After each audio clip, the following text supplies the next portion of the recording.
सब केपी के बलूचिस्तान में दहशतगर्दी की जितनी भी कार्रवाइयां होती हैं, ताने बाने भारत से जुड़ते हैं और पता चलता है कि भारत की वहां पे बाकायदा इन्वेस्टमेंट है, भारत दहशतगर्दी की कार्रवाई में मुलविस है, सबूत भी बाहर सामने आते हैं। हम सबूतों के होते हुए भी भारत को शिकस्त, हमारे जो अंदर दहशतगर्दी की कार्रवाइयां करवाई जा रही सफारती सतह पर, तो उनको मुंह की खानी पड़ती है।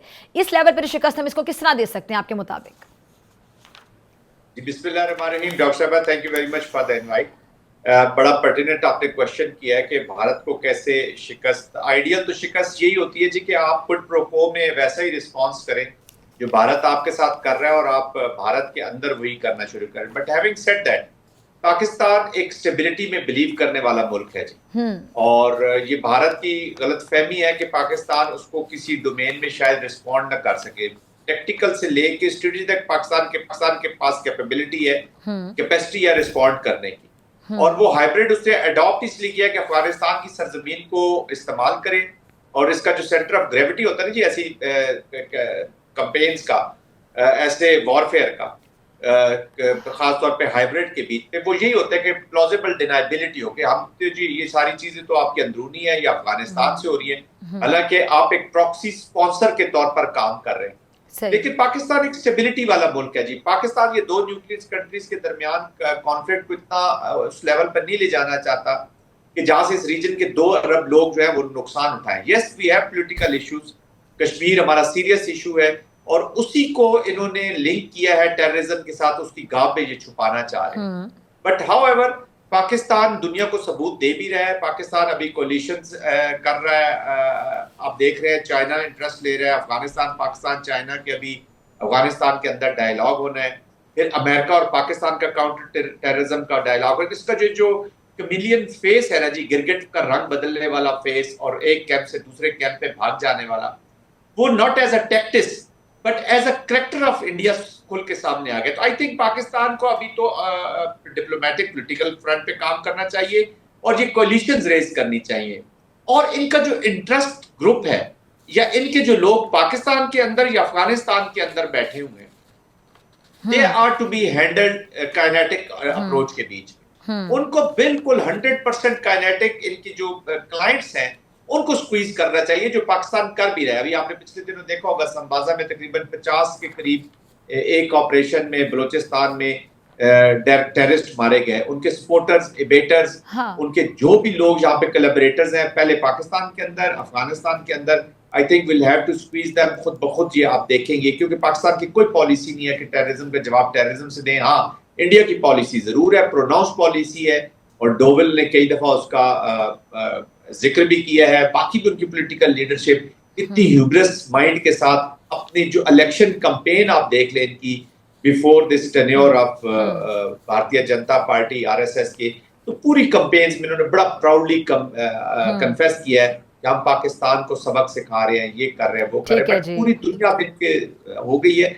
तो आई थिंक पाकिस्तान का रिस्पॉन्स ठीक जा रहा है। बाकी कन्वेंशनल डोमेन में जो अल्हम्दुलिल्लाह पहले पाकिस्तान ने किया, वो पाकिस्तान अभी कैपेसिटी कैपेबिलिटी रखता है और पाकिस्तान जवाब भरपूर देगा। यानी हम ये कह सकते हैं जना जाहिद के जो भारत है, नरेंद्र मोदी, उसके हवारी, उनको अपनी जो शिकस्त है वो अभी तक हजम नहीं हो रही।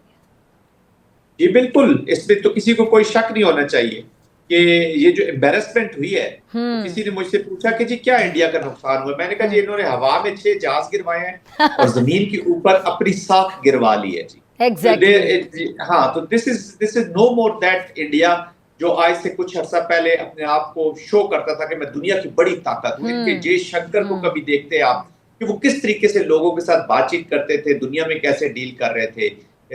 आप इनके जो डिफेंस मिनिस्टर हैं उनको आपने स्टेटमेंट्स देखी, डोवल की देखी आपने, मोदी साहब की जो स्पीच है, कभी ये हाउडी मोडी कर रहे थे, कभी ये माय फ्रेंड ट्रम्प बोल रहे थे, कभी ये कह रहे थे आपकी बात ट्रम्प सरकार, वहां पे ये जिलसे कर रहे थे, ट्रम्प की कैंपेन कर रहे थे और अभी अपना सा मुंह लेकर दुनिया में फिर रहे हैं। और कुछ अर्सा पहले डॉक्टर साहब आपको याद होगा कि एससीओ का एलामिया साइन करने के पाबंद नहीं थे, यानी कि ये कह रहे थे कि जी चाइना हमारा नंबर 1 एनिमी है, पाकिस्तान नंबर 1 एनिमी है, टर्की हमारा नंबर 1 एनिमी है, हर एक को ये नंबर 1 एनिमी के तौर पे सामने। और अब जब जूते पड़े हैं इनको ट्रम्प की तरफ से या इंडिया को has been cut to the size by United States of America, in all domains कि आप ब्रिक्स में अमेरिका की पॉलिसियों के खिलाफ कार्रवाई कर रहे हैं और इधर आप उनके साथ दोस्ती भी। ठीक मैंने है। इनके ऊपर इसलिए एक आर्टिकल भी पिछले दिनों लिखा कि कमिलियन डिप्लोमेसी है, इनकी गिरगिट की तरह रंग बदलते हैं, which has appeared as the not the tactics but character of Indian state, कि ये इनका किरदार है जी, और ये बिल्कुल वल्नरेबल हो चुका। अच्छा जनरल साहब, आपको नहीं लगता कि अब ये जो चूंकि दहशतगर्दी की कार्रवाई में किस तरह मुलविस है, केपीके में बलोचिस्तान में कैसे दहशतगर्दी करवाते हैं, और पूरी दुनिया ने भी देख लिया कि कैसे मिस एडवेंचर करने की बार बार कोशिश करते हैं, मुंह की खा के गिरते हैं, तैयारी भी अपनी गिरवाते हैं और साख भी जमीन पर गिरा देते थे, कि आपने बड़ा अच्छे खूबसूरती से इसको कंक्लूड किया। तो ये मामला अब हमें अक़वाम मुत्तहिदा समेत दीगर जो आलमी इदारे हैं वहाँ तक जाके उठाना चाहिए। सिफारती सतह पर नो डाउट हमने मामला उठाया, ये जो अभी वॉर एडवेंचर उन्होंने करने की कोशिश की, लेकिन आपको नहीं लगता कि अब वक्त है कि हमें कश्मीर का मामला बहुत हम सिचुएशन का फ़ायदा उठाते हुए, या जो माहौल इस टाइम पे बना हुआ है, अगर मैं कैश का वर्ड इस्तेमाल करूं कि इस माहौल को कैसे कैश करवा सकते हैं कि हम कश्मीर का मामला जो कि बरसों पुराना मामला है उसको अब अच्छे तरीके से हाईलाइट कर सकें कि उसका ऊँट किसी करवट बैठ सके, कोई हल निकल सके। देखिए, this is the best environment जी। Exactly. और आपने अगर कैश का लफ्ज इस्तेमाल किया तो बिल्कुल ठीक है। पूरी दुनिया अपने इंटरेस्ट के लिए एनवायरनमेंट को कैश करवाती है। Exactly. वो अपना स्टिक एंड कैरेट भी करते हैं, कैश भी करवाते हैं। This is the best time, क्योंकि कश्मीर इसी जो आग इन्होंने संदूर की लगाई है, इसी आग में से कश्मीर बाहर आया है जी। हाँ। और उसने पूरी दुनिया का दुनिया पूरी उसकी मोतरज़ है कि ये एक फ्लैश पॉइंट है। प्रेसिडेंट ट्रंप भी कह चुके हैं this is a dangerous place.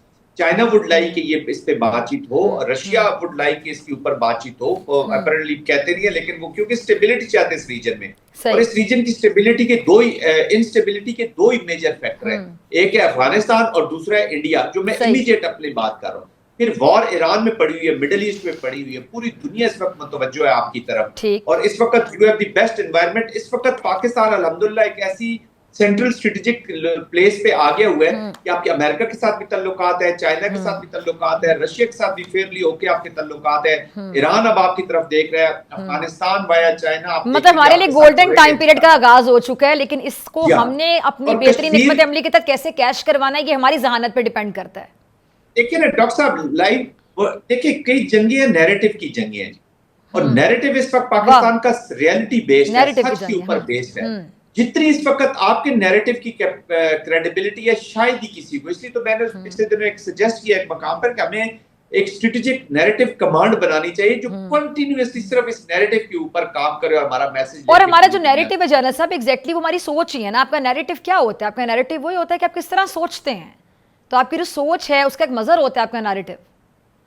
देखिए अल्हम्दुलिल्लाह पाकिस्तान की एक अकोमोडेटिव नेशनल थिंकिंग आई है, national strategic thinking as far as India is concern. बाकी चीजों पे हमारे इख्तिलाफात हो सकते हैं। इंडिया एक वाहिद नुक्ता है, एक वाहिद स्टेट है, एक वाहिद एप्लीकेशन है पाकिस्तान के खिलाफ, जिसके खिलाफ सारा स्ट्रेटेजिक थिंकिंग से लेके टेक्टिकल थिंकिंग तक, एक आम पाकिस्तानी से लेके टॉप मोस्ट पाकिस्तानी तक सब यकजान हो जाते हैं उसकी डिफेंस में, उसके पाकिस्तान के डिफेंस में, पाकिस्तान की पोटेंशियल की एप्लीकेशन में इन ऑल डोमेन। और सबसे बढ़कर जो पाकिस्तान का अनबाउंडेड रिजॉल्व हम शो करते हैं इंडिया के ऊपर, इतना नेशनल नैरेटिव शायद ही या नेशनल करैक्टर शायद ही दुनिया में किसी मुल्क का बना हो, जो अल्हम्दुलिल्लाह इस 4 दिन की जंग ने पाकिस्तान को दे दी है। अच्छा सर, लास्ट में मेरे पास आखिरी 2 मिनट है। जो दहशतगर्दों की जानिब से टेररिस्ट बाकायदा भी ड्रोन टेक्नोलॉजी का इस्तेमाल करें, किस हद तक अलार्मिंग है, डेंजरस है, खतरनाक है आपके मुताबिक?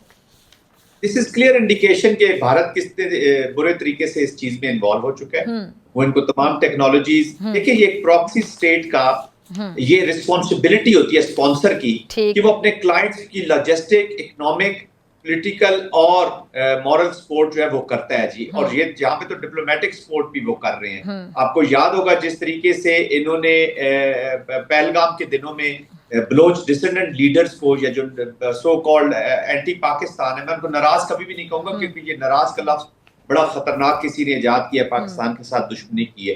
तो जो डिसेंडेंट लीडर्स हैं नॉन पाकिस्तानी, उनको किस तरीके से सो कॉल्ड बलोच लीडर, उनको कैसे मीडिया पे कवरेज दी गई। आपको याद होगा कि इंडियन मीडिया पे वो अभी आजकल किधर है, गायब है।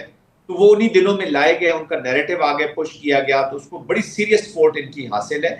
और I think it is not only military support ये ड्रोन्स की सूरत में, बल्कि फाइनेंशियल भी ह्यूज अमाउंट में सपोर्ट हासिल है, क्योंकि वो पाकिस्तान को संदूर की, जो आपने पहला सवाल किया ना, खिफत मिटाना चाहता है। उस खिफत का एक ही तरीकेकार है, कुछ प्रॉक्सी के जरिए पाकिस्तान को वीक करे, लेकिन इंशाल्लाह उसमें भी इसको शिकस्त हुई थी।